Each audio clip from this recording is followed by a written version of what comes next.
Aujourd'hui, à l'heure de la bonne nouvelle, nous allons vous parler d'une rencontre fracassante. Un homme qui a rencontré le Christ et dont la vie a été complètement bouleversée. À la chronique La Bible répond, nous allons savoir aujourd'hui s'il est possible de connaître la date de la fin du monde. Et du côté musical, nous allons accueillir un duo aujourd'hui composé de Gilles Despins et de Jacques Whitney. Demeurez avec nous, c'est l'heure de la bonne nouvelle.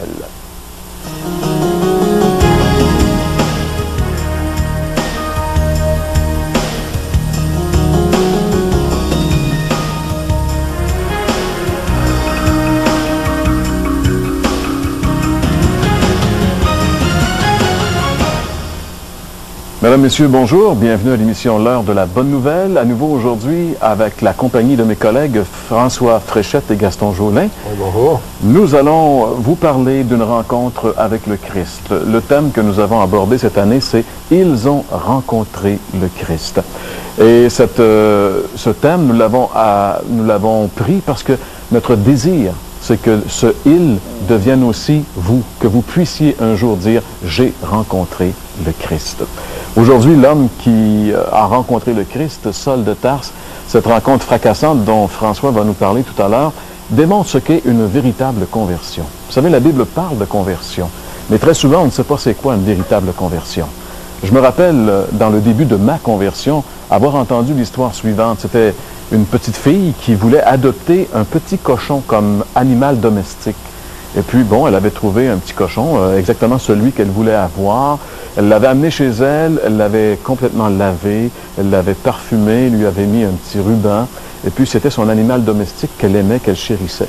Mais à un moment donné, se promenant avec son petit animal, celui-ci aperçut une mare de boue et, sans crier gare, partit à la course et sauta dans la boue où il semblait si bien et si naturel.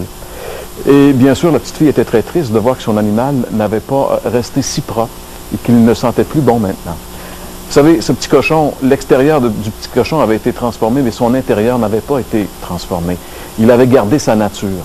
Et une vraie conversion, c'est un changement de nature. C'est l'intérieur qui est transformé et qui rejaillit sur l'extérieur. C'est ça une véritable conversion. Et on espère que vous ferez l'expérience de la véritable conversion à Jésus-Christ. C'est ce que Saul de Tarse a expérimenté sur la route de Damas. François nous en parle après ces quelques messages. Vous aimeriez approfondir les réflexions proposées dans cette émission? L'heure de la bonne nouvelle vous offre gratuitement un exemplaire du Nouveau Testament. Bonne nouvelle aujourd'hui, ainsi que le livre Ma destinée de O.J. Smith. En plus, un calendrier de réflexion quotidienne. Pour recevoir le tout, écrivez-nous ou faites-nous part de vos commentaires. L'heure de la bonne nouvelle, case postale 1054 Sherbrooke, J1H 5L3. Pour poursuivre votre réflexion, nous vous invitons à un déjeuner de l'espoir présenté partout en province. Téléphonez au numéro sans frais 1-877-l'Espoir, 1-877-537-7647 pour connaître les détails concernant l'endroit, la date et l'heure pour votre région. Notez, ces déjeuners ont lieu dans des endroits publics et vous sont offerts gratuitement.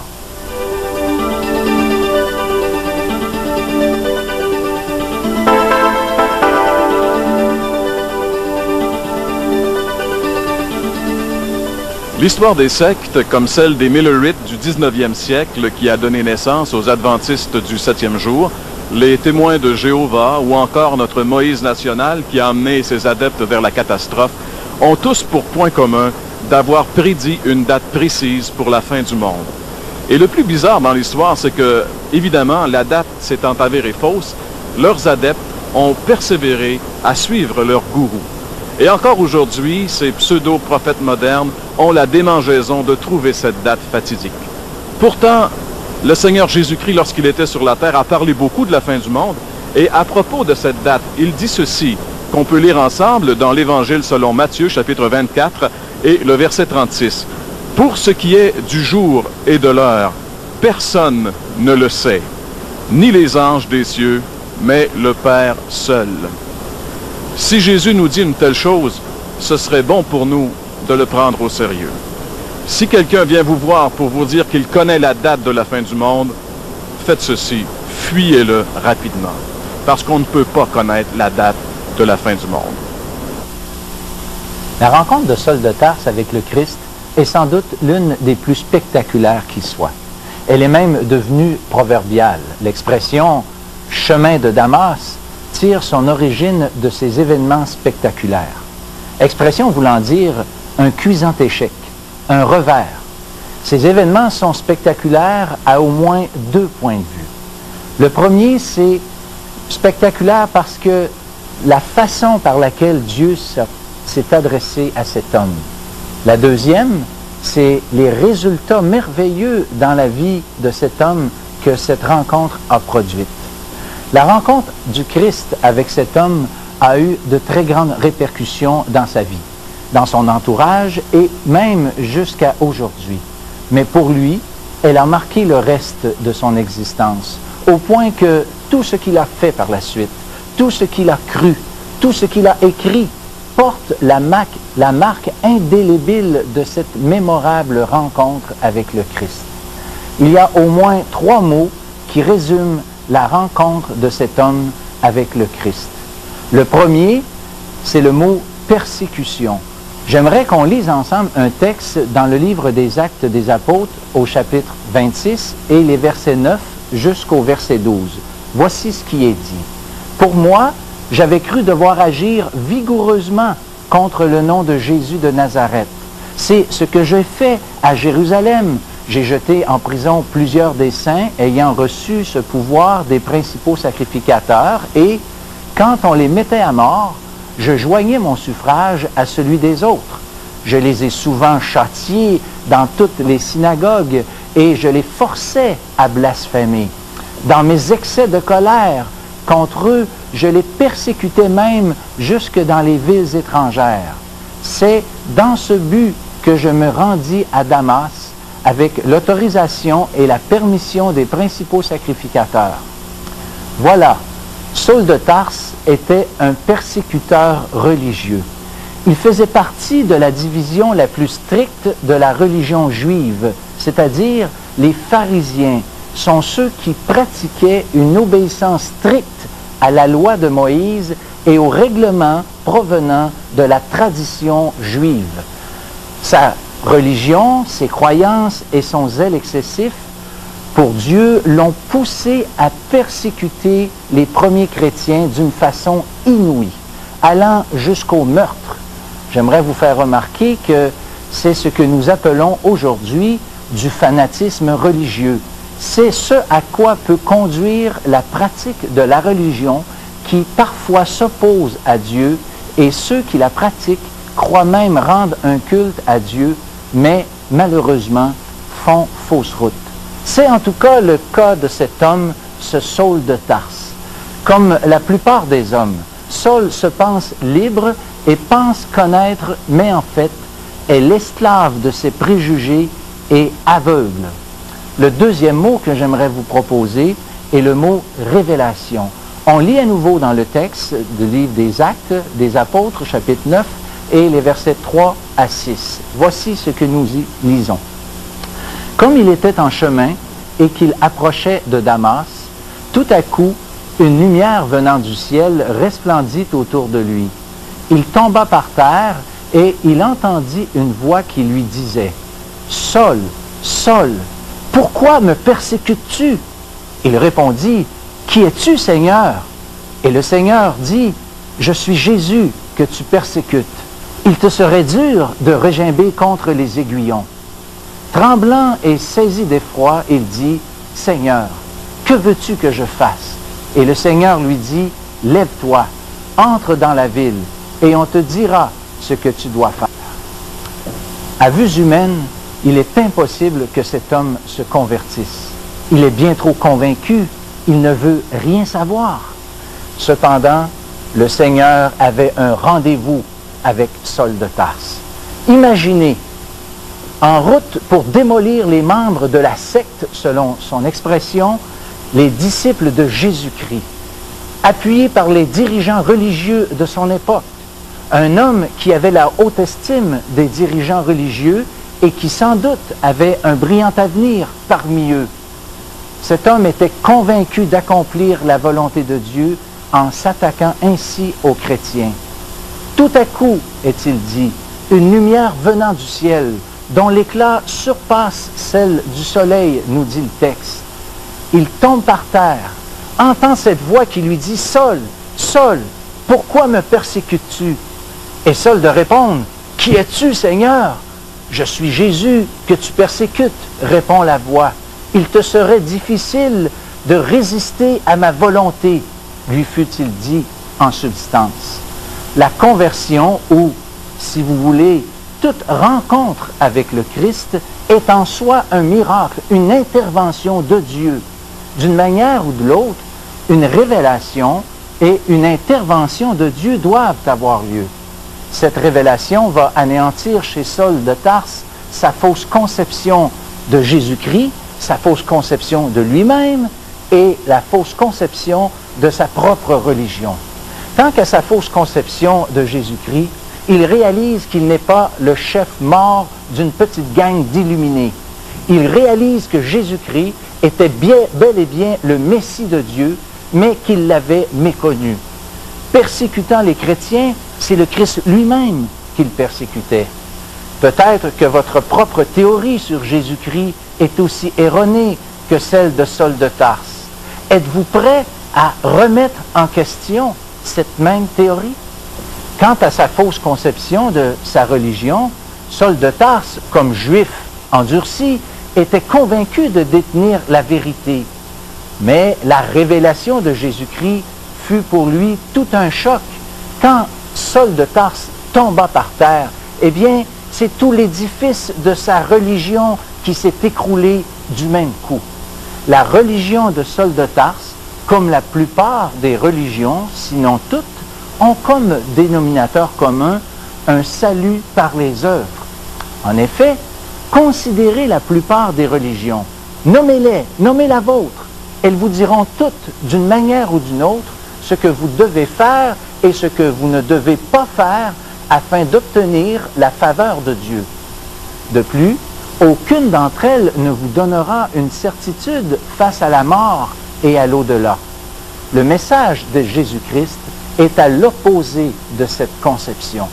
Ce Jésus que Saul de Tarse persécutait est celui qui a pris votre place sur la croix pour subir pour nous le châtiment de nos péchés. Pourquoi, pensez-vous, a-t-il fait cela? Eh bien, parce que Dieu est amour et qu'il nous aime. Parce que nous ne pouvions rien faire pour nous sauver nous-mêmes. Et si Jésus-Christ n'était pas allé à la croix, personne ne pourrait être sauvé. Parce que notre péché nous sépare de Dieu.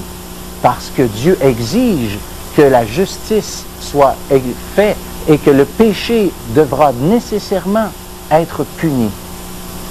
Cette œuvre de Jésus-Christ est parfaite et complète et vous est offerte gratuitement. Cela simplement en échange de votre foi. Le troisième mot est conversion. Nous pouvons dire que la révélation est la part de Dieu et que la conversion est la réaction de l'homme à cette même révélation de Dieu. Pour cette même raison, on peut dire que la conversion est toujours un miracle, qu'elle soit spectaculaire ou non. La majorité des conversions, bien sûr, ne sont pas aussi spectaculaires que celles de Saul de Tarse. Cependant, spectaculaire ou pas, après la révélation, il doit y avoir réaction. Il faut qu'il y ait conversion. Pour Saul de Tarse, il y eut une réponse à l'appel. J'aimerais faire remarquer que la révélation n'est pas nécessairement comme celle de Saul de Tarse, que Saul de Tarse a reçue, cette voix du ciel qui s'est fait entendre, cette lumière resplendissante. Cependant, la voix de Dieu dans nos cœurs et nos consciences doit se faire entendre. Un ami chrétien, lorsqu'il raconte son témoignage, c'est-à-dire sa rencontre, lui, personnelle, avec le Christ, aime à dire « Je n'ai pas un grand témoignage, mais j'en ai un ». Toute révélation de Dieu nécessite une réponse de notre part. Un changement, un demi-tour implique un minimum de fracas. Le dicton qui dit « On ne fait pas d'omelette sans casser d'œuf » s'applique ici. Pour Saul de Tarse, ce fut effectivement une rencontre fracassante. Mais fracassante ou pas, il doit y avoir une rencontre. Peut-être ne le savez-vous pas, mais ce Saul de Tarse est celui qui est mieux connu aujourd'hui sur le nom de l'apôtre. On pourrait aussi ajouter un quatrième mot pour décrire les résultats de cette rencontre fracassante. Et ce mot, c'est le mot consécration. J'aimerais à nouveau lire le texte dans le livre des Actes des Apôtres, et on va lire les versets 18, les versets 20 et les versets 22. Au même instant, il tomba de ses yeux comme des écailles et il recouvra la vue. Il se leva et fut baptisé. Aussitôt, il prêcha dans la synagogue que Jésus est le Fils de Dieu. Cependant, Saul se fortifiait de plus en plus et il confondait les Juifs, démontrant que Jésus est le Christ. C'est la conséquence normale d'un cœur qui est vraiment touché par le Seigneur Jésus-Christ. Quand le Seigneur lui est apparu, Saul de Tarse avait dit ceci: « Seigneur, que veux-tu que je fasse? » Certaines caractéristiques se retrouvent généralement chez ceux qui ont vraiment rencontré le Christ. En voici quelques-unes qui ont caractérisé justement la vie de cet homme. D'abord, il a un désir de faire la volonté de Dieu.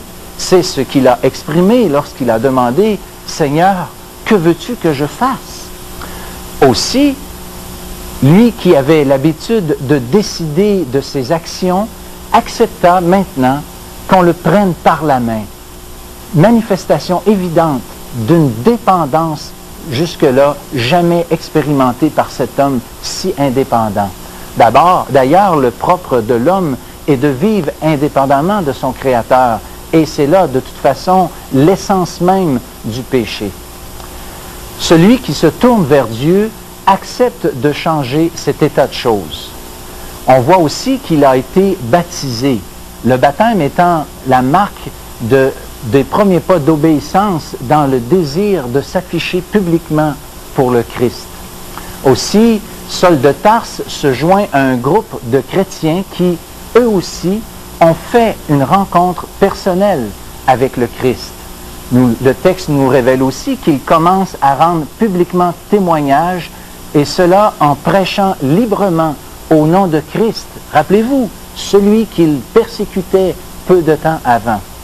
Telles sont les réactions normales de ceux qui ont personnellement et véritablement rencontré le Christ. Si le Seigneur a été capable d'arrêter ce Saul de Tarse, il est aussi capable de le faire pour vous maintenant. Aimeriez-vous faire une expérience semblable? Si en ce moment, vous entendez sa voix dans vos cœurs, c'est peut-être que pour vous, c'est aujourd'hui le jour du salut. La Bible dit que celui qui cherche vraiment trouve, que quiconque demande reçoit, et que l'on ouvre à celui qui frappe. Chers amis, aimeriez-vous personnellement avoir cette rencontre avec le Christ? Dans quelques instants, nous vous dirons quelles sont les étapes à franchir pour avoir et recevoir la grâce et le pardon de Dieu pour chacun d'entre vous. Si vous le faites, si vous décidez et si vous avez entendu la voix de Dieu dans vos cœurs, j'aimerais que vous preniez très au sérieux cet appel que nous vous faisons parvenir maintenant. Parce que il n'y a pas de décision plus importante de toute votre vie qui pourrait être prise. Parce que, réalisez-le, c'est l'éternité qui est en jeu. Parce que la Bible est claire que deux seules destinées nous sont offertes. Et que c'est ces deux seules destinées, une d'entre elles sera la vôtre, et l'autre, malheureusement, ne pourra être aussi la vôtre. Alors, vous devez prendre cette décision et nous vous invitons à considérer maintenant comment le faire, simplement.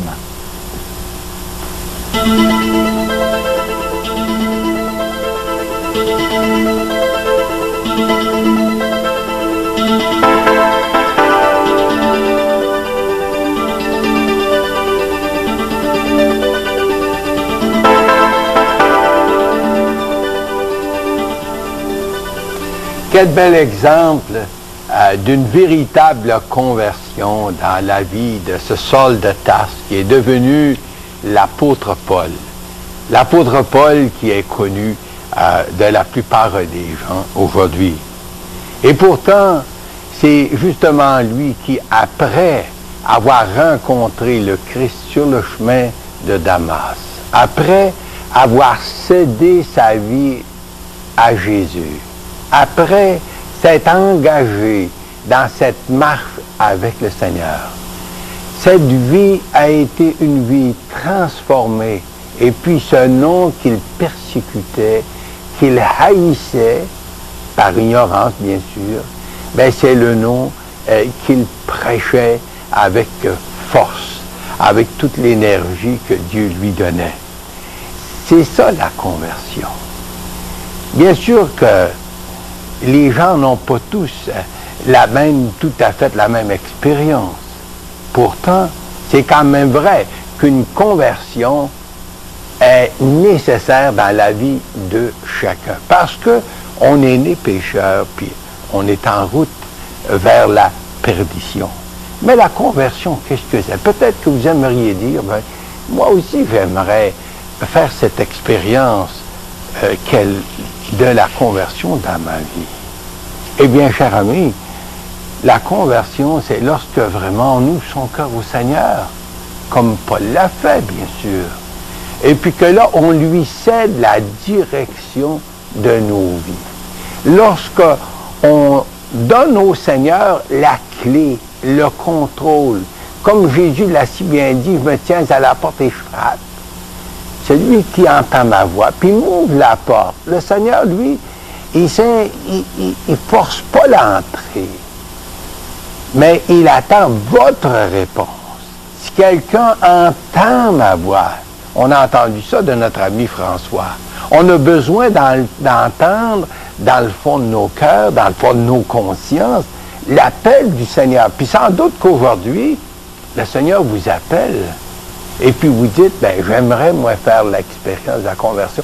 Et c'est quand même vrai que Paul avait quand même, lors de sa prédication, ça faisait partie de sa vie, pouvait dire, j'ai prêché la repentance, puis la conversion à Dieu partout. Mais j'aimerais exemplifier encore avec l'histoire de Blondin. Notre ami Jean-Pierre nous en a parlé la semaine passée. Blondin, ce grand équilibriste qui traversait la chute Niagara sur un fil d'acier.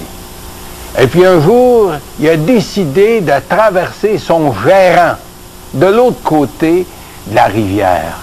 Et lorsque son gérant est embarqué sur ses épaules, Blondin lui a dit, « Oublie que tu es mon gérant.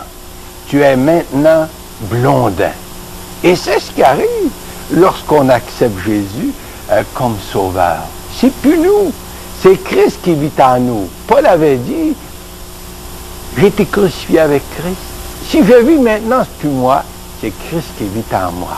Mais cher ami, pour que le Christ habite en vous, vous devez l'inviter, l'accueillir par la foi, en lui demandant, Seigneur, je suis prêt à m'engager avec toi. Je suis prêt à t'accueillir comme mon sauveur personnel, une maître de ma vie. Je te donne ma vie. Je m'engage avec toi aujourd'hui. C'est là où vous allez faire l'expérience de cette rencontre avec Jésus.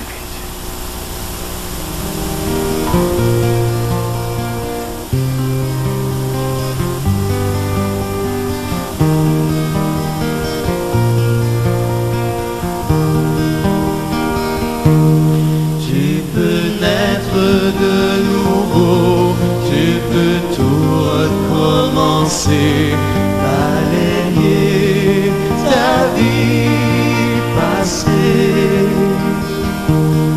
et repartir à zéro, avec Jésus pour berger.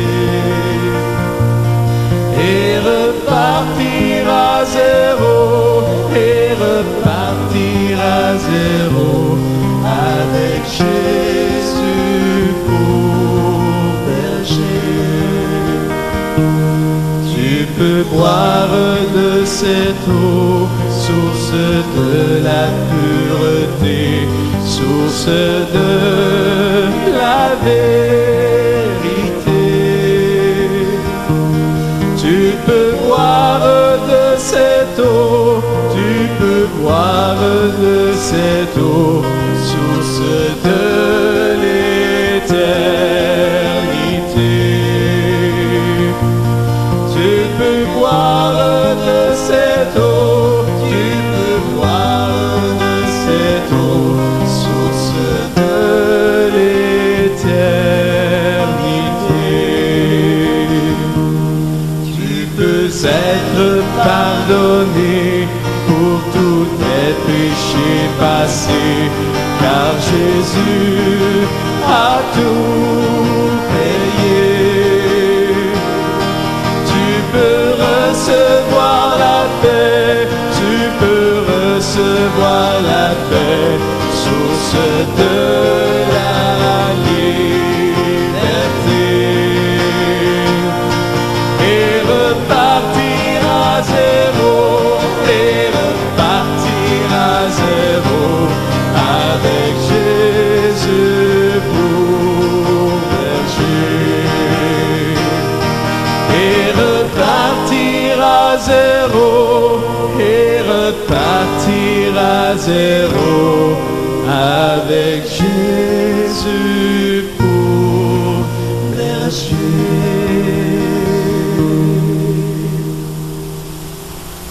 Tu peux tout recommencer, oui c'est possible, avec Jésus pour berger, avoir une vie complètement nouvelle. Elle vous est offerte cette vie, gratuitement. Tout ce que vous avez à faire, comme vous l'avez entendu aujourd'hui, c'est de vous convertir. C'est simple. Vous tournez vers Dieu et lui dire, Seigneur, prends-moi tel que je suis et fais de moi ce que tu veux. Et il va le faire. C'est sa promesse. N'est-ce pas, messieurs? Oui, certainement. Merci. Eh bien, merci d'avoir été avec nous aujourd'hui. On rappelle à nos amis qui peuvent toujours nous écrire, bien sûr, on reçoit beaucoup de courriers, on est vraiment dans le gros du courrier de ce temps-ci. Et vous pouvez aussi communiquer avec le numéro de téléphone qui va apparaître dans un instant à l'écran pour savoir s'il y a dans votre région un déjeuner de l'espoir. Au cas où il n'y en aurait pas, eh bien, allez faire un tour si vous possédez un ordinateur, que vous êtes branché à Internet, à notre site www.espoir.ca et vous pourrez entendre là aussi les témoignages de personnes qui ont vécu la conversion véritable. C'est déjà tout le temps qui était à notre disposition. On vous donne un rendez-vous la semaine prochaine. On vous souhaite de passer une excellente semaine et soyez là la semaine prochaine pour une autre émission de l'heure de la bonne nouvelle. Pour poursuivre votre réflexion, nous vous invitons à un déjeuner de l'espoir présenté partout en province. Téléphonez au numéro sans frais 1-877-l'Espoir, 1-877-537-7647 pour connaître les détails concernant l'endroit, la date et l'heure pour votre région. Notez, ces déjeuners ont lieu dans des endroits publics et vous sont offerts gratuitement. Vous aimeriez approfondir les réflexions proposées dans cette émission? L'heure de la bonne nouvelle vous offre gratuitement un exemplaire du Nouveau Testament, Bonne Nouvelle aujourd'hui, ainsi que le livre Ma destinée de O.J. Smith.